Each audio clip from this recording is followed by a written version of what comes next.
ஆசிரியர் தேர்வு வாரியம் நடத்தக்கூடிய அரசு தொழில்நுட்ப கல்லூரி பேராசிரியர் தேர்வு, அதாவது கவர்மெண்ட் பாலிடெக்னிக் லெக்சரர்ஸ்க்கான நோட்டிஃபிகேஷனை டிஆர்பி போர்டு வந்து பப்ளிஷ் பண்ணுவாங்களா மாட்டாங்களா அப்படிங்கிற மாதிரி நிறைய பேர் வந்து என்கொயரி பண்ணுறீங்க.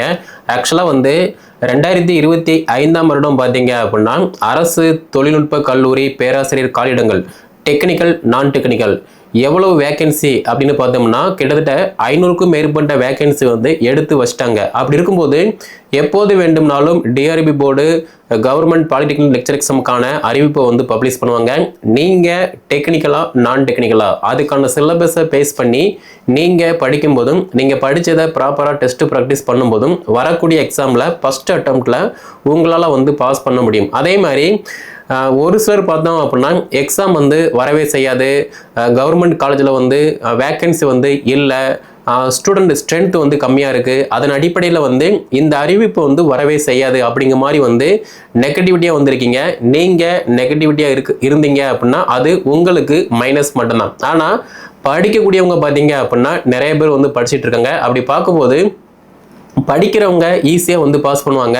படிக்காமல் சுற்றி என்ன நடக்கு அப்படிங்கிற மாதிரி நீங்கள் இருந்தீங்க அப்படின்னா லாஸ்ட் வரைக்குமே சோசியல் மீடியாவை ஸ்க்ரோல் பண்ணிவிட்டு நீங்கள் அப்படியே இருக்க வேண்டியதான். ஸோ இந்த கவர்மெண்ட் பாலிடெக்னிக் லெக்சர் எக்ஸாமை பொறுத்த மட்டும் நீங்கள் என்ன டிபார்ட்மெண்ட்டோ பிஇ, எம்இ, பிடெக், எம்டெக், அதே மாதிரி MA English, MSc maths, MSc physics, chemistry, இந்த டிபார்ட்மெண்ட்டு டெக்னிக்கல் நான் டெக்னிக்கலாக இருக்கீங்க அப்படின்னா டிஆர்பி வெப்சைட்டில் டெக்னிக்கல்னு சொல்லி தனி சிலபஸ் இருக்குது, நான் டெக்னிக்கல் தனி சிலபஸ் இருக்குது. அதை பேஸ் பண்ணி நீங்கள் படிக்கிற மாதிரி இருக்கும். மேபி நீங்கள் இப்போ ஒரு ப்ரைவேட் காலேஜில் ப்ரைவேட் ஸ்கூலில் ஒர்க் பண்ணுறீங்க அப்படின்னா உங்களுக்கு வெயிட்டேஜ் மார்க்குமே வந்திருக்கு. அப்படி பார்க்கும்போது எக்ஸாமில் யார் நல்ல மார்க்கு ஸ்கோர் பண்ணுறாங்களோ அவங்க மட்டும்தான் பார்த்தீங்கன்னா ஒரு கவர்மெண்ட் பாலிடெக்னிக் காலேஜில் லெக்சராக வந்து பணியில் அமர முடியும். அப்படி பார்க்கும்போது நீங்கள் படிச்சீங்க அப்படின்னா நீங்கள் பாஸ் பண்ணலாம், நீங்கள் படிக்கவே இல்லை அப்படின்னா படிக்கிறவங்க ஈஸியாக பாஸ் பண்ணிட்டு ஜாப் வந்து வாங்கிடுவாங்க. ஓகே, அப்போ இந்த எக்ஸாமை பொறுத்த மட்டும் கொஸ்டின் வந்து டிஆர்பி வெப்சைட்டில் ப்ரீவியஸ் இயர் கொஸ்டின் வந்து அவைலபிளாக இருக்குது, சிலபஸுமே வந்து அவைலபிளாக இருக்குது. அதை நீங்கள் வந்து பார்த்துக்கலாம். அப்படி இல்லை அப்படின்னா நம்ம அகாடமி டெலிகிராம் குரூப்பில் போஸ்ட் பண்ணி வச்சுருப்பாங்க, அதை நீங்கள் வந்து ஃபாலோ பண்ணுங்கள். எக்ஸாம் பேட்டர்னை பொறுத்த மட்டும் எப்படி இருக்குது அப்படின்னா உங்களுடைய மெயின் சப்ஜெக்ட்ல இருந்து 1 மார்க் கொஸ்டின் 100 கேட்பாங்க. இது வந்து 100 மார்க் வந்து கவர் ஆகுது. அதே மாதிரி உங்களுடைய டெக்னிக்கல் நான் டெக்னிக்கல் நீங்கள் என்ன டிபார்ட்மெண்ட்டோ அதனை சார்ந்து 2 மார்க் கொஸ்டின் பார்த்தீங்க அப்படின்னா கிட்டத்தட்ட 40 கொஸ்டின் கேட்பாங்க. இது வந்து 80 மார்க் வந்து கவர் ஆகுது. அதே மாதிரி as usual current affair GK எல்லாருக்குமே வந்து காமனாக 10 மார்க் இருக்கும். இது வந்து 10 மதிப்பெண்கள் ஆகுது. அப்போ 150 கொஸ்டின் வந்து கேட்காங்க. ஆனால் மதிப்பெண்கள் மார்க் வந்து எவ்வளவு அப்படின்னா 190 மார்க் இருக்கு. அப்போ இந்த 190க்கு நீங்கள் ஒரு 100 அபோவ் நீங்கள் ஸ்கோர் பண்ணுறீங்க அப்படின்னா நீங்கள் தான் வந்து வெற்றியாளர். அதே மாதிரி வரக்கூடிய தேர்வில் தமிழ் தகுதி தேர்வு வந்து மஸ்ட் இம்பார்ட்டன்ஸ். அப்படி பார்க்கும்போது தமிழ் தகுதி தேர்வில் நீங்கள் பாஸ் ஆனால் எலிஜிபிள் ஆனால் மட்டும்தான் உங்களுடைய டெக்னிக்கல் நான் டெக்னிக்கல் மெயின் பேப்பர் வந்து மதிப்பீடு செய்வாங்க. ஸோ தகுதி தேர்வு மஸ்ட் இம்பார்ட்டன்ஸ், அதில் நீங்கள் வந்து எலிஜிபிள் ஆகணும். ஸ்கோரிங் பேப்பரை பொறுத்த மட்டும் 190க்கு 100 மார்க்கு மேலே நீங்கள் ஸ்கோர் பண்ணுறீங்க அப்படின்னா எந்தவித பயமும் இல்லாமல் ஈஸியாக வந்து அடுத்த சிவி போவீங்க. அதுக்கப்புறமா வந்து அப்பாயின்மெண்ட் ஆர்டர் வாங்குற மாதிரி இருக்கும். ஓகே, ஸோ தகுதி தேர்வு மஸ்ட் இம்பார்ட்டன்ஸ், அதே மாதிரி ஸ்கோரிங் பேப்பருமே வந்து மஸ்ட் இம்பார்ட்டன்ஸ். ஓகே, ஸோ இந்த வீடியோ தொகுப்பில் வந்து என்ன டிபார்ட்மெண்ட் பார்க்க போகிறோம் அப்படின்னா கம்ப்யூட்டர் சயின்ஸு. ஸோ கம்ப்யூட்டர் சயின்ஸை பொறுத்த மட்டும் கம்ப்யூட்டர் இன்ஜினியரிங். ஓகே, ஆல்ரெடி வந்து டிஆர்பி வெப்சைட்டில் சிலபஸ் இருக்குது. பட் இருந்தாலுமே இதில் மேலோட்டமாக சொல்கிறேன், அதை நீங்கள் வந்து நம்மக்கிட்ட உள்ள லெக்சர்ஸ் வந்து பார்த்தீங்கன்னா ஃபாலோ பண்ணுற மாதிரி இருக்கும். ஃபர்ஸ்ட் யூனிட்டை பொறுத்த மட்டும் மேத்தமேட்டிக்ஸ். ஸோ மஸ்ட் இம்பார்ட்டன்ஸ், ஒரு பேசிக்கான இது வந்து நம்ம இதில் வந்து பார்க்குற மாதிரி இருக்கும். யூஜி பிஜி இந்த ரெண்டையுமே வந்து நல்லா கவர் பண்ணுற மாதிரி இருக்கும். அதே மாதிரி காலத்துக்கு தகுந்த மாதிரி அப்டேட்டாக வந்து படிக்கணும். அப்போ இதை எப்படி படிக்கணும் அப்படின்னா இப்போ கம்ப்யூட்டர் இன்ஜினியரிங் இருக்குது அப்படின்னா இப்போ யூனிட் 1ல் வந்து மேத்தமெட்டிக்ஸ் இருக்குது, இதில் நிறைய சப்டாபிக் இருக்குது. அப்போ இது எல்லாத்துலேயுமே வந்து இப்போ என்ன டேட்டா இருக்குது அதையுமே வந்து சேர்த்து படிக்கிற மாதிரி இருக்கும். அடுத்து 2வது யூனிட்டை பொறுத்த மட்டும் digital logic and computer architecture, இதை பற்றி வந்து டீட்டெயிலாக வந்து படிக்கிற மாதிரி இருக்கும். அடுத்து 3வது யூனிட்டை பொறுத்த மட்டும் data structure and algorithm. So இது வந்து மஸ்ட் இம்பார்ட்டன்ஸ். இப்போ உள்ள சிச்சுவேஷனில் இது எப்படி ஒர்க் ஆகுது, என்னென்ன ப்ராசஸ், இது வந்து டீட்டெயிலாக இன்டெப்த்தாக வந்து பார்க்கணும். அடுத்து 4வது யூனிட்டை பொறுத்த மட்டும் system programming and operating systems இது வந்து மஸ்ட் இம்பார்ட்டன்ஸ். ஒரு சிஸ்டம் வந்து எப்படி ஒர்க் ஆகுது, ப்ரோக்ராம் வந்து எப்படி செட் பண்ணணும், இது எல்லாத்தையுமே வந்து பார்க்குற மாதிரி இருக்கும். அடுத்து 5வது யூனிட்டை பொறுத்த மட்டும் டேட்டாபேஸ் சிஸ்டம், டேட்டாபேஸ் வந்து மஸ்ட் இம்பார்ட்டன்ஸ். அப்படி இருக்கும்போது இதை பற்றியுமே வந்து நல்ல டீட்டெயிலாக இன்டெப்த்தாக இப்போ வரைக்குமே வந்து பார்க்குற மாதிரி இருக்கும். அடுத்து 6வது யூனிட்டை பொறுத்த மட்டும் theory of computation and compiler design இது வந்துமே வந்து மஸ்ட் இம்பார்ட்டன்ஸ். அடுத்து 7வது யூனிட்டை பொறுத்த மட்டும் கம்ப்யூட்டர் நெட்வொர்க்ஸு. அடுத்து 8வது யூனிட் வந்து கம்ப்யூட்டர் கிராஃபிக்ஸ் அண்டு மல்டிமீடியா இதுவுமே வந்து மஸ்ட்டு.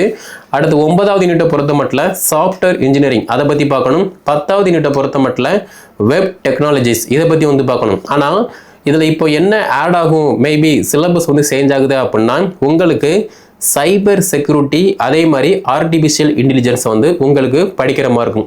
நீங்கள் கம்ப்யூட்டர் இன்ஜினியரிங்காக இருக்கீங்க, கம்ப்யூட்டர் சயின்ஸாக இருக்கீங்க அப்படின்னா நீங்கள் இந்த சிலபஸோட இப்போ காலத்துக்கு தகுந்த மாதிரி சைபர் செக்யூரிட்டி அதனுடைய மைனஸ் அண்டு ப்ளஸ் ஒரு செக்யூரிட்டியை வந்து எப்படி நம்ம வந்து ஸ்ட்ராங் பண்ணலாம் அதை பற்றி வந்து பார்க்கணும். அதே மாதிரி உங்கள் எல்லாருக்குமே தெரியும் ஆர்டிஃபிஷியல் இன்டெலிஜென்ஸ் வந்து எல்லாத்துலேயுமே வந்து பெரிய ரோல் வந்து ப்ளே பண்ணுது. அப்போ அதை பற்றியுமே வந்து அட்வான்ஸாக வந்து படிக்கிற மாதிரி இருக்கும். அப்போ இப்போ நோட்டிஃபிகேஷன் வந்து பப்ளிஷ் பண்ணுறாங்க அப்படின்னா சிலபஸில் ஒரு சில சேஞ்சஸ் இருக்க வாய்ப்பு இருக்குது. அப்படி பார்க்கும்போது நீங்கள் கம்ப்யூட்டர் இன்ஜினியரிங்காக இருக்கீங்க அப்படின்னா ஓல்டு சிலபஸ் வந்து ஃபாலோ பண்ணுங்கள். அதோட சேர்ந்து பார்த்தீங்க அப்படின்னா நீங்கள் சைபர் செக்யூரிட்டி ஆர்டிஃபிஷியல் இன்டெலிஜென்ஸ் இது வந்து ஃபாலோ பண்ணுற மாதிரி இருக்கும். ஏற்கனவே நம்மக்கிட்ட உள்ள எல்லா லெக்சர்ஸ்க்குமே பார்த்தீங்க அப்படின்னா கரண்ட் சிலபஸை பேஸ் பண்ணி இந்த cyber security and artificial intelligence இது எல்லாமே வந்து ப்ரொவைட் பண்ணுவோம். அதை நீங்கள் வந்து ஃபாலோ பண்ணுற மாதிரி இருக்கும். அப்போ இதை நம்ம எப்படி கவர் பண்ணுவோம் அப்படின்னா 100 கொஸ்டின் வந்து 1 மார்க் கொஸ்டின் வந்து இருக்குது இந்த கம்ப்யூட்டர் இன்ஜினியரிங் பற்றி. அப்போ அதனே சார்ந்து உங்களுக்கு test plus material test page வந்து கொடுப்போம். மேபி நீங்கள் டெஸ்ட் பேஜ் மட்டும் ஜாயின் பண்ணுறீங்க அப்படின்னா டெஸ்ட்டுக்கான டாபிக் கொடுப்போம். அதை நீங்கள் படிச்சுட்டு டெஸ்ட்டு வந்து ப்ராக்டிஸ் பண்ணுற மாதிரி இருக்கும். Okay, 100 question 100 mark.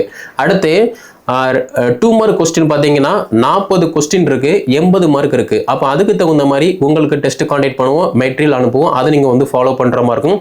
Test பேஜ்னா test page மட்டும்தான் அப்டேட் ஆகும், வேறு எதுவுமே அப்டேட் ஆகாது. டெஸ்ட்டுக்கான ஷெடியூல் கொடுத்துருவோம், அந்த ஷெடியூலை பேஸ் பண்ணி நீங்கள் படிக்கிற மாதிரி இருக்கும். ஓகே, ஸோ 100 + 80 மார்க்கு 180 மார்க் ஆச்சு.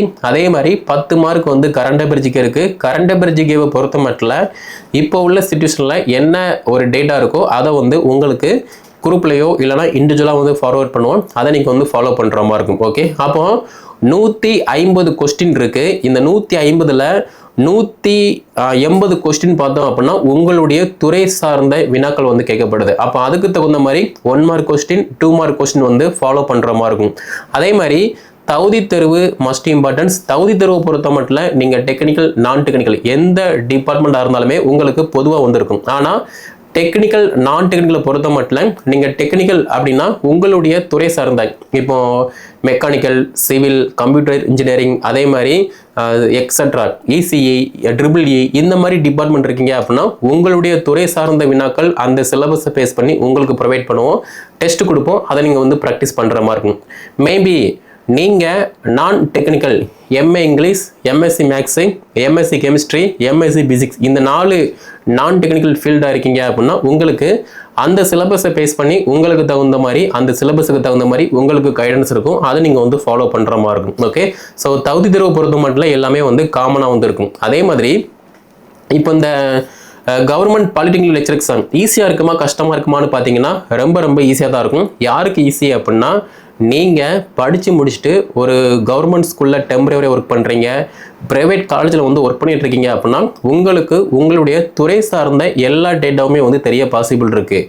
ஆனால் படித்து முடிச்சுட்டு சம்மந்தமே இல்லாமல் வேற ஒரு டிபார்ட்மெண்ட்டில் வேலை பார்த்துட்டு இருக்கீங்க, இல்லைனா வேலையே இல்லாமல் இருக்கீங்க அப்படின்னா உங்களுக்கு இப்போ உங்களுடைய துறையில் என்ன டேட்டா இருக்குது அது வந்து தெரியாமல் தான் இருக்கும். ஓகே, ஸோ நான் இப்போ படித்தா ஸ்டார்ட் பண்ணலாமா, அதாவது இப்போ படித்தோம் அப்படின்னா ஈஸியாக வந்து கவர் பண்ண முடியுமா அப்படின்னா கண்டிப்பாக வந்து கவர் பண்ணலாம். ஏன்னா இந்த சிலபஸில் பேசிக்கான ஒரு சில டேட்டா ஒரு சில யூனிட் வந்து அப்படியே தான் இருக்க போகுது. ஆனால் காலத்துக்கு தகுந்த மாதிரி ஒரு சில இன்ஃபர்மேஷன் மட்டும் நீங்கள் படிச்சீங்க அப்படின்னா ஈஸியாக வந்து நீங்களுமே வந்து கம்ப்ளீட் பண்ண முடியும். ஓகே, அப்படி பார்க்கும்போது நம்ம அகாடமி சார்பாக இந்த கம்ப்யூட்டர் இன்ஜினியரிங்க்கு வந்து கரண்ட் சிலபஸை பேஸ் பண்ணி அப்டேட்டான material test page, material plus test page அப்படின்னா இந்த சிலபஸை பேஸ் பண்ணி உங்களுக்கு PDF format soft copy material and test page வந்து ப்ரொவைட் பண்ணுவோம். அதை நீங்கள் வந்து ஃபாலோ பண்ணுற மாதிரி இருக்கும்.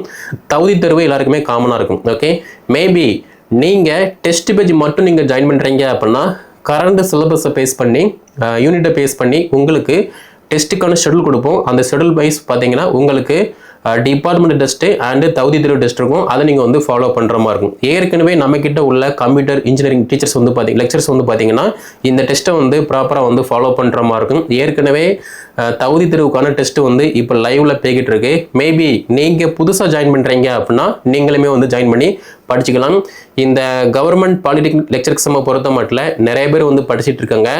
ஒரு சிலர் பார்த்தீங்கன்னா படிக்காமல் நெகட்டிவிட்டி வந்து ஸ்ப்ரெட் பண்ணிட்டு இருப்பீங்க. நீங்கள் ஸ்ப்ரெட் பண்ணுறீங்க அப்படின்னா அது உங்களுக்கு மட்டும்தான் மைனஸ். ஏன்னா நோட்டிஃபிகேஷன் ஒன்ஸ் பப்ளிஷ் பண்ணிட்டாங்க அப்படின்னா 60 நாள் 90 நாள் தான் இருக்கும். அந்த 60 நாள் 90 நாளில் சிலபஸை வந்து கம்ப்ளீட் பண்ண முடியாது. ஏன்னா உங்களுக்கே தெரியும் இன்ஜினியரிங்கை பொறுத்த மட்டும் கொஸ்டின் வந்து எவ்வளோ டிஃபிகல்ட்டாக இருக்குன்னு சொல்லி. அப்படி பார்க்கும்போது நீங்கள் படிச்சிங்க அப்படின்னா நீங்கள் பாஸ் பண்ணுவீங்க.